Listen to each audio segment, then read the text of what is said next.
Bismillahirrahmanirrahim.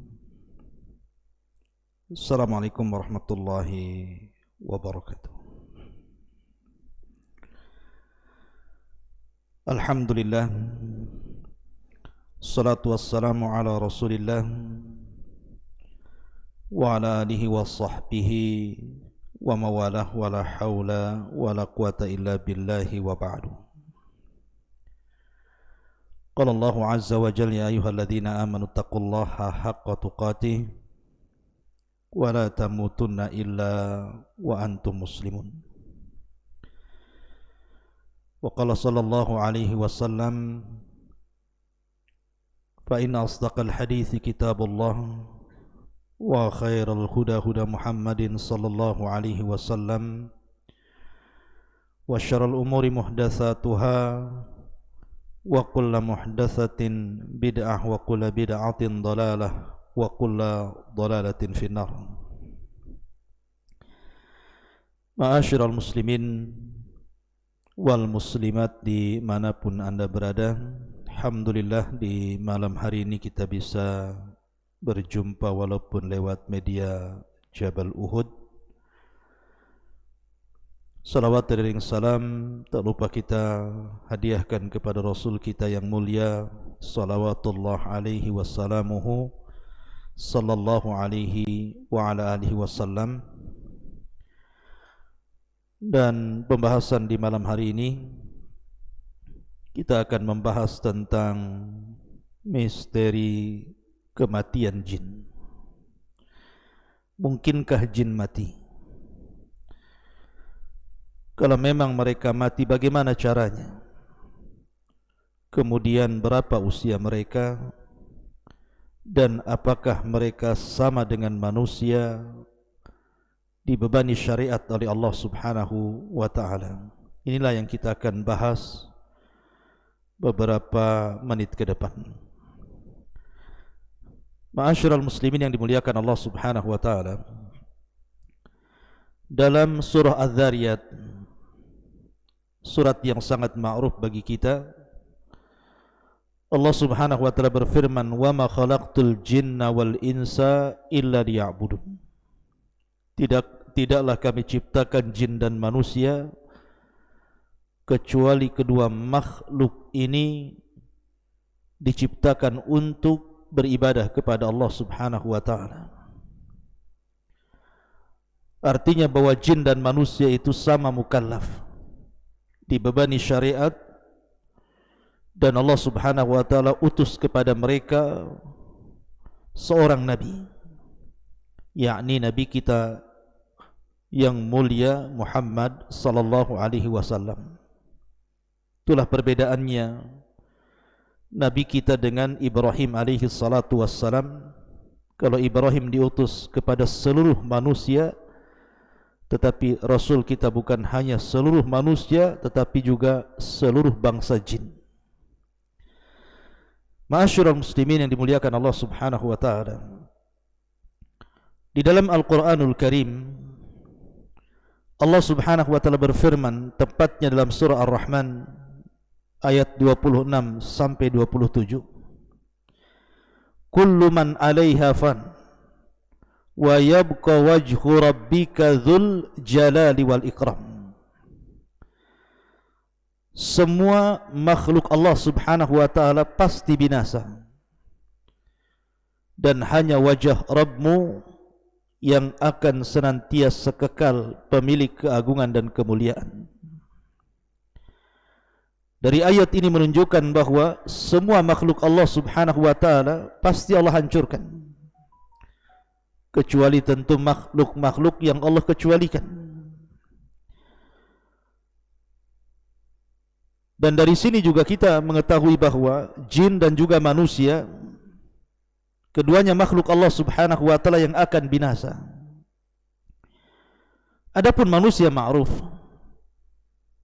setiap kurun ataupun generasi mereka diberikan usia yang bermacam-macam. Tentu manusia yang pertama seperti Adam alaihi salatu wassalam dan generasi yang dekat dengan Adam diberikan usia yang panjang. Tetapi ketika generasi semakin jauh daripada generasi Adam alaihi salatu wassalam, apalagi sampai kepada kita, tentu usianya juga semakin pendek, sependek postur tubuh yang semakin mengecil. Makanya Nabi SAW yang mengatakan a'maru ummati bainas sittina was sab'in, bahwa usia umatku berkisar antara 60 sampai 70 tahun saja. Artinya sedikit yang melintasi 70 tahun itu. Bahkan usia Nabi SAW sendiri di 63 tahun dia meninggal. Lalu bagaimana dengan bangsa jin? Berapa Allah berikan usia kepada mereka? Dan bagaimana cara wafatnya? Adakah bangsa jin yang diberikan usia yang panjang melebihi usia manusia? Ma'asyiral muslimin yang dimuliakan Allah Subhanahu wa taala. Kita tahu bahwa jin itu memiliki beberapa golongan. Golongan yang pertama adalah jin yang Allah Subhanahu wa taala kekalkan usianya, dan baru Allah Subhanahu wa taala wafatkan dalam tiupan sangkakala yang pertama. Itulah yang disebut dengan iblis laknatullah alaihi. Karena iblis itu bagian daripada jin. Allah Subhanahu wa taala berfirman dalam surah Al-Kahfi, illa iblisa kana minal jinni fa fasaqa an amri rabbih. Kecuali iblis yang tidak mau sujud kepada Adam, dia bagian daripada jin, dan dia jin yang fasik terhadap perintah Rabbnya. Dari sini menunjukkan bahwa iblis bagian daripada bangsa jin. Lah iblis ini Allah kecualikan atas permintaan dia sendiri. Dia mengatakan fa'anzirni ila yaumi yub'atsun, ya Rabb, tangguhkan usiaku sampai hari kelak semua makhluk dibangkitkan. Maka Allah Subhanahu wa taala mengabulkan permintaan iblis dan mengatakan fa innaka minal mungdharin ila yaumil waqtil ma'luh. Sesungguhnya engkau termasuk makhluk yang diberikan tangguhan usia sampai batas waktu yang ditentukan. Maksudnya sampai tiupan sangkakala yang pertama ketika makhluk dihancur-hancurkan Allah Azza wa Jalla. Lah kelompok yang pertama, iblis, ini tidak diwafatkan. Sejak diciptakan sampai hari ini dia tetap hidup, dan kelak akan diwafatkan pada tiupan sangkakala yang pertama. Kemudian kelompok yang kedua adalah kelompok bangsa jin yang mereka sama dengan manusia, diwafatkan oleh Allah Subhanahu wa taala sebelum kiamat dibangkitkan. Dan ini disebutkan di beberapa kisah di dalam hadis-hadis Nabi sallallahu alaihi wasallam. Contohnya hadis Abdullah bin Abbas radhiyallahu anhuma. Nabi sallallahu alaihi wasallam suatu ketika berdoa, beliau mengatakan a'udzu bi'izzatikal ladzi la ilaha illa antal ladzi la yamut wal jin wal insu yamutun. Kata Nabi SAW, aku berlindung dengan kemuliaan yang tidak ada Tuhan yang berhak disembah kecuali Engkau, zat yang tidak akan pernah mati, sementara jin dan manusia mereka pasti mati. Artinya bahwa jin dan manusia mereka pasti mati sebelum kiamat dibangkitkan. Ma'asyiral muslimin yang dimuliakan Allah Subhanahu wa taala. Adapun sebab kematian jin disebutkan para ulama, di antara mereka ada yang mati karena disambar oleh meteor-meteor, gugusan bintang yang Allah Subhanahu wa taala lempar kepada mereka lewat para malaikatnya. Dan itu disebutkan dalam Al-Quranul Karim banyak sekali. Di antara fungsi bintang itu salah satunya adalah untuk melempar jin yang berusaha naik ke langit untuk mencuri dengar dari perkataan para malaikat yang diwahyukan Allah kepada mereka. Karena dahulu di zaman jahiliyah, Jin-jin ini biasa naik ke langit sebelum diutusnya Nabi SAW, dan mereka memiliki pos-pos di langit itu untuk mencuri dengar apa yang difirmankan Allah kepada para malaikat. Apabila mereka mendengar satu kalimat, maka mereka akan menyampaikan satu kalimat kepada yang di bawahnya. Kemudian yang di bawahnya akan menyampaikan kalimat itu kepada yang di bawahnya lagi, sampai kepada jin yang ada di bumi. Dan itu sudah dicampur adukan 99 kedustaan. Lah ketika Nabi SAW kemudian diutus, maka Allah Subhanahu wa taala jaga langit itu dengan para malaikat. Makanya satu jin pun sudah tidak sanggup lagi untuk mencuri dengar, karena setiap kali mereka naik ke langit, maka mereka akan ditembak oleh meteor-meteor, oleh gugusan-gugusan bintang untuk menjaga langit, dan supaya wahyu Allah Subhanahu wa taala tidak tercampur adu dengan ucapan para dukun. Mereka terkadang mati karena disambar meteor, ataupun jin itu mati karena sebab yang lainnya, mungkin saling membunuh di antara mereka sama dengan manusia, atau mungkin manusia yang membunuh mereka, seperti orang yang meruqyah umpamanya. Terkadang orang meruqyah dan orang itu kemasukan jin, kemudian dibacakan Al-Quran sampai terbakar, bahkan ada di antara mereka yang sampai mati. Ataupun sebab yang lainnya, seperti maunya mereka sakit atau sudah tua. Tapi yang jelas bahwa ada kemiripan antara jin dan juga manusia dalam kematian.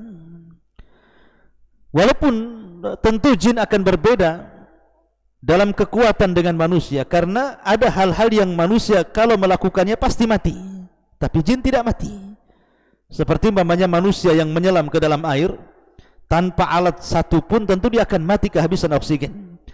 Tetapi ada jin-jin itu yang bisa masuk ke dalam air dan mereka tidak mati. Mereka bisa berhari-hari dalam air itu, atau mereka bisa terbang ke langit tanpa alat sampai kepada langit yang sudah tidak ada oksigen lagi, mereka bisa. Dan itu tidak bisa dilakukan manusia kecuali menggunakan alat, ataupun kecuali karena izin Allah Subhanahu wa taala, seperti Nabi SAW di Isra Mi'rajkan sampai ke Sidratil Muntaha. Tapi yang jelas bahwa jin-jin ini bisa mati.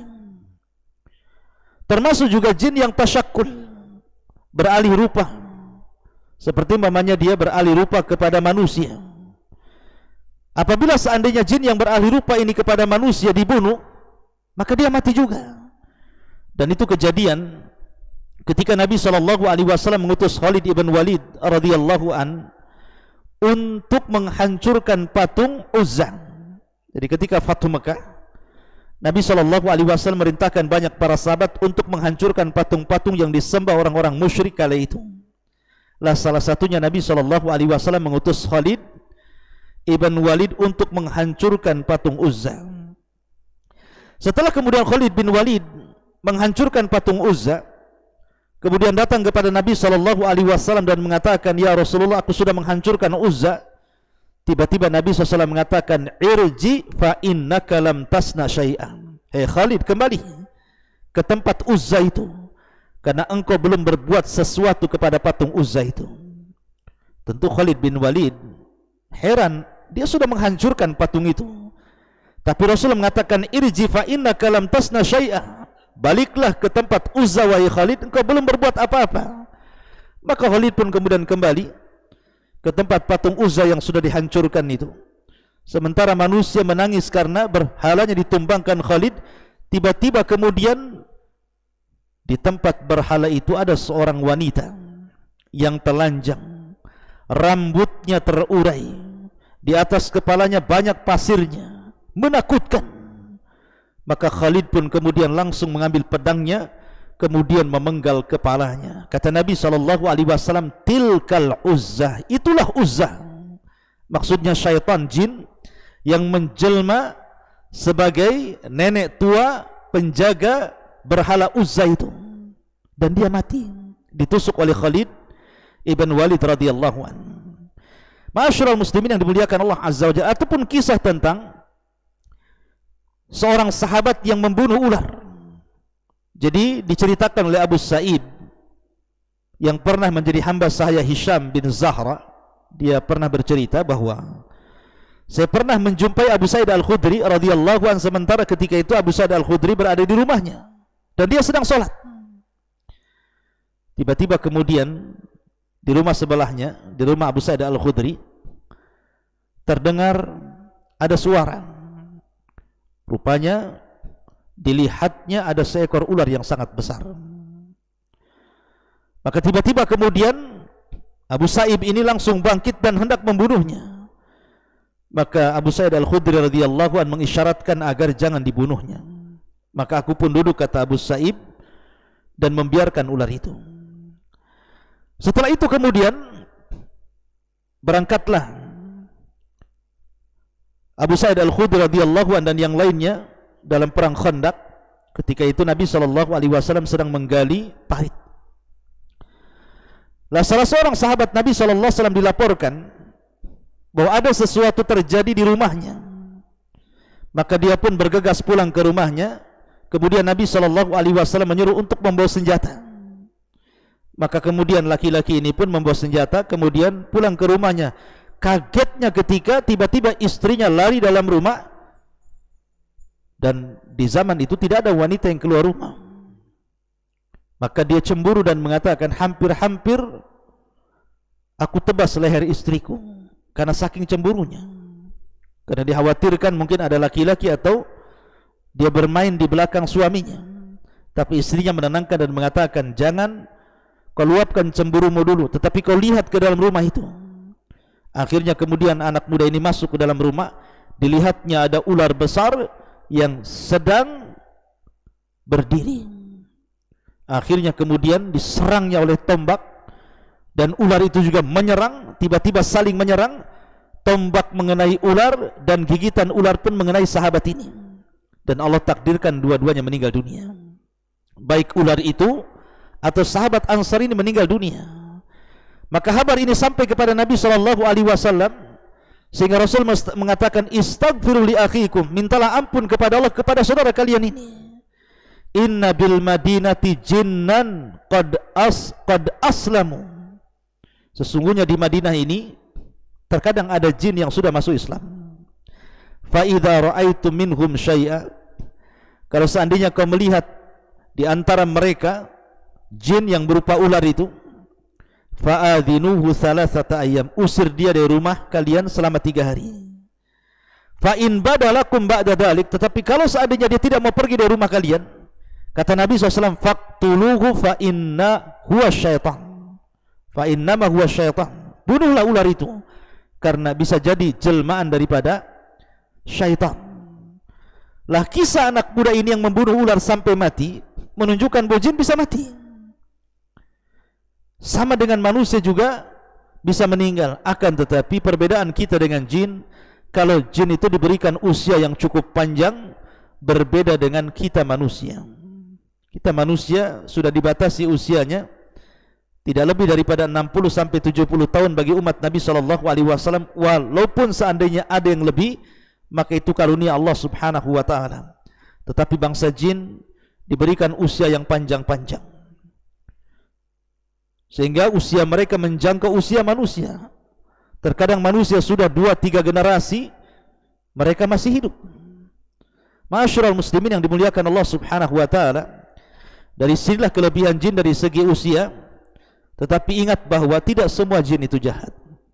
Ada jin yang saleh, ada jin yang tidak demikian. Makanya Allah Subhanahu wa ta'ala ketika mengkinayahkan soal jin-jin yang masuk Islam, jin-jin itu mengatakan, wa inna minna salihuna wa minna duna dhalikunna tara'iqa qidada. Di antara kami ada jin-jin yang saleh, tapi di antara kami juga ada yang tidak demikian. Kami ini bertingkat-tingkat. Jadi ada yang mereka masuk Islam seperti 7 jin yang pernah saya ceritakan. Mereka mendengar Rasul SAW membaca ayat Al-Quran, kemudian mereka beriman dan menjadi para duat bagi bangsa jin. Tapi di antara mereka ada yang menjadi pengikut iblis dan terus memusuhi Bani Adam, menyakiti Bani Adam, menyesatkan Bani Adam, sampai kemudian mereka puas dengan Bani Adam mengikuti mereka. Ini di antara sekilas tentang apakah jin mati dan bagaimana usianya. Semoga ini menjadi pengetahuan bagi kita. Subhanakallah bihamdika asyhadu an la ilaha illa anta astaghfiruka wa atubu ilaik. Allahu taala alam. Assalamualaikum warahmatullahi wabarakatuh.